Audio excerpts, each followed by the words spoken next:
Un simple crachat au fond d'un tube plutôt qu'un prélèvement dans le nez, parfois douloureux. Ça va juste chatouiller le nez, on reste zen. Allez, on y va. Dès la rentrée, les tests salivaires seront utilisés dans les établissements scolaires.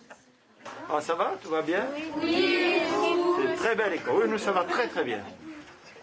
Aujourd'hui, en visite dans une école parisienne, Jean Castex et Olivier Véran ont donné le coup d'envoi de cette nouvelle expérimentation. Ah ben voilà, un outil de plus.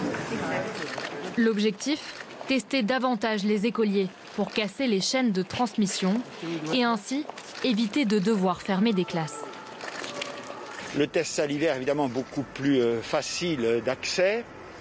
Il permet là aussi d'avoir des résultats dans des délais rapides, 24 heures. Et donc nous avons décidé de le déployer d'abord dans les écoles, dans les collèges, dans les lycées, parce qu'évidemment, c'est un public qui est plus fragile et qui est parfois plus réticent.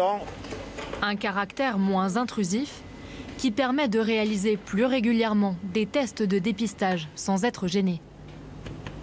Et selon la Haute Autorité de Santé, la fiabilité est presque aussi élevée qu'un test par voie nasale.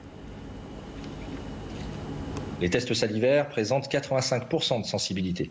Ils sont un petit peu moins bons que les tests RT-PCR sur prélèvement nasopharyngé, qui ont une sensibilité de 92%, mais ils restent parfaitement acceptables. En Belgique, on utilise des autotests réalisés sans professionnels de santé, dont les résultats sont quasi immédiats, mais jugés trop aléatoires. Vous avez vos prescriptions? Oui, voilà.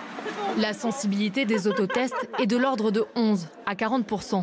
Ils sont pourtant déjà utilisés dans les universités belges et rencontrent beaucoup de succès. Ce matin, la file était énorme. Mais énorme parce que les gens évidemment viennent avant l'ouverture pour essayer d'être le plus vite possible servis. La France écarte pour l'instant l'idée de recourir à ces autotests. Le gouvernement s'est fixé un objectif de 200 à 300 000 tests PCR salivaires par semaine dès la rentrée des vacances scolaires.